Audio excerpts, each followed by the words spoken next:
Hola, quiero saludarlos. Le habla Marta Gómez y bendecirlos en este año que termina y el año que comienza, año 2025, hablándoles del propósito. Y muchos se preguntarán, ¿cuál es el propósito de la misión de Jesús? Pues cuando Jesús vino a la tierra hace ya 2024 años, ¿cuáles fueron los propósitos en su misión? Algunos se han hecho esa pregunta quizás. Otros dicen cuáles propósitos guiaron su vida. Otros dirán cómo debería ser su propósito y afectarnos a nosotros como cristianos hoy. Pues tras la conversación de Jesús con la mujer samaritana, los discípulos regresaron con comida de un pueblo cercano y le dijeron a Jesús que comiera, pero él respondió algo que los dejó perplejos. Dice, yo tengo una comida que comer que vosotros no sabéis. ¿Y dónde van a encontrar este pasaje? Pues en Juan 4, verso 32. Como muchas otras veces los discípulos no entendían lo que él decía, asumieron que alguien más le había traído comida. Seguramente dijeron, no, pues él seguramente ya comió. Así que Cristo le dijo más claramente, mi comida es que haga la voluntad del que me envió. ¿Y quién había enviado a Jesús? Pues Dios el Padre. Y que acabe su obra.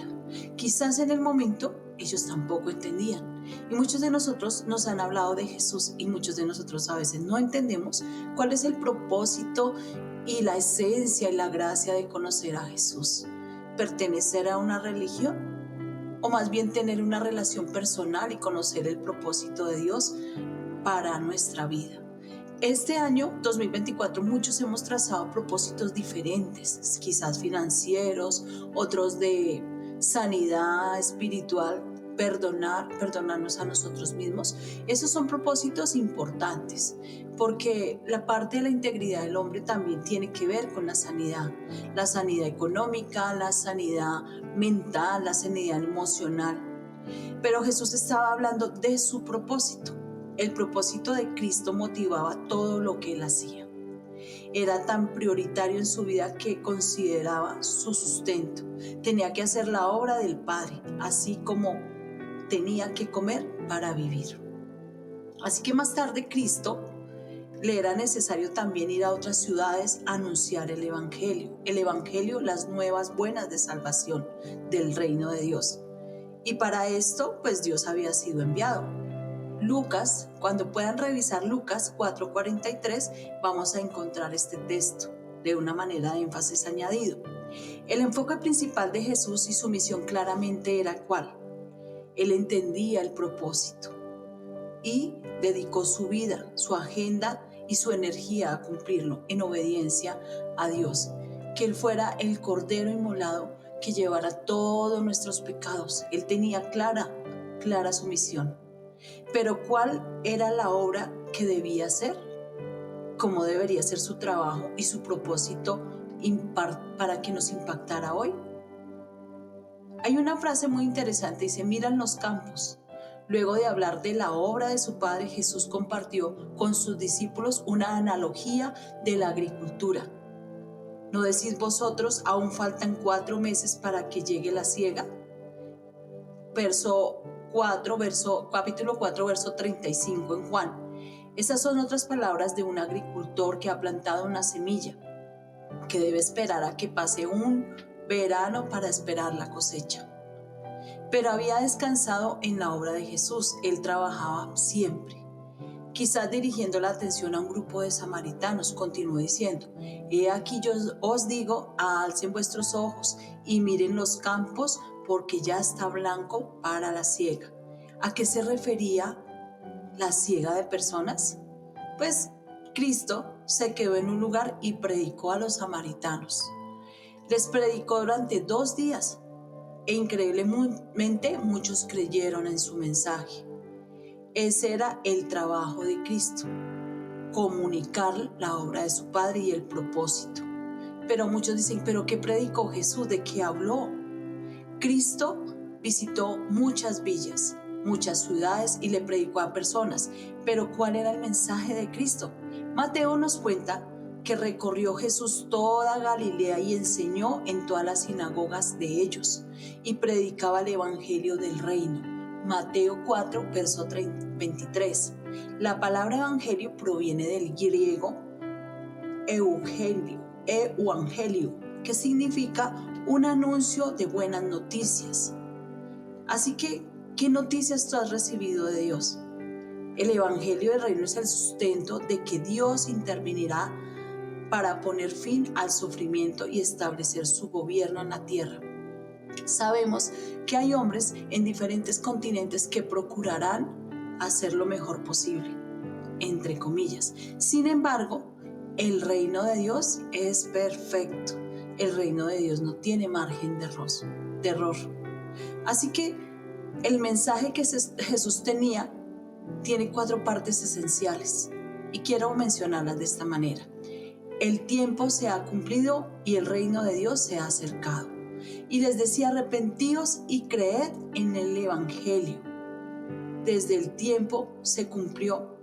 Jesús enseñó que el reino se había acercado a través de él y que el reino viene pronto y que deberá ser una prioridad para nosotros.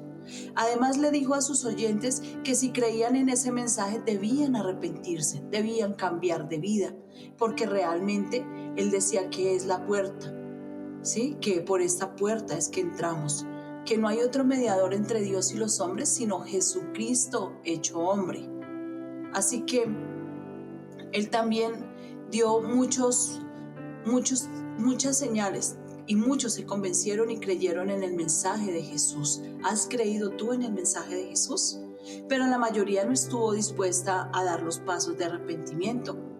La pregunta es: ¿tú diste ya un paso adelante con Jesús? De que Él sea tu restaurador, tu sanador, que sea quien guíe tus pasos y te dé la sabiduría para continuar el año que viene. Pues bien, ¿qué métodos usó Cristo para cumplir su propósito? ¿Qué métodos usarás tú para cumplir tu propósito? Hoy en día la tecnología y la mercadotecnia nos provee de muchas maneras para difundir este mensaje. Pero Jesucristo usó con inteligencia y celo los métodos mucho más sencillos que teníamos disponibles en ese primer siglo. Sus métodos fueron: predicaba en reuniones públicas. Otro de los métodos: predicó en reuniones privadas a personas en grupos más pequeños. Tenía conversaciones personales con las personas, valga la redundancia, de temas que solo Jesús realmente conocía y podía decirles de sus vidas. Jesús era capaz de entretejer con destreza un elemento específico del mensaje del evangelio en una conversación. Capturaba la atención de su audiencia con sanidades y otros milagros. Jesús entrenó y enseñó a sus discípulos este evangelio para que ellos lo pudieran compartir. Así que yo quiero invitarte en este año que termina, que tu vida sea un propósito. Tú no eres una casualidad, tú no eres ni existes por casualidad, sino que eventualmente quizás tú te hayas dicho: mi vida no tiene propósito, pero tú eres parte de esa iglesia, tú eres parte de ese propósito de Dios.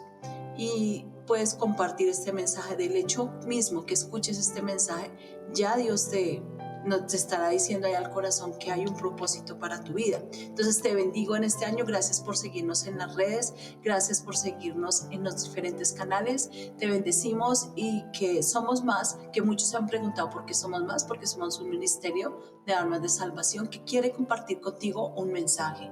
Y quiero cerrar este año con este mensaje, bendecirte, darle gracias a Dios por tu vida y que tú sigas en nuestra iglesia virtual, que puedas seguir allí aprendiendo más de Dios, tal vez a un mensaje sencillo que te ha llegado al corazón. Te bendecimos y un feliz año. Les saludo Marta Gómez. Nos seguimos viendo en diferentes episodios, en diferentes enseñanzas para el 2025. Les bendigo. Gracias, infinitas gracias de verdad por seguirnos, por compartir este mensaje. Muchas gracias. Bendiciones.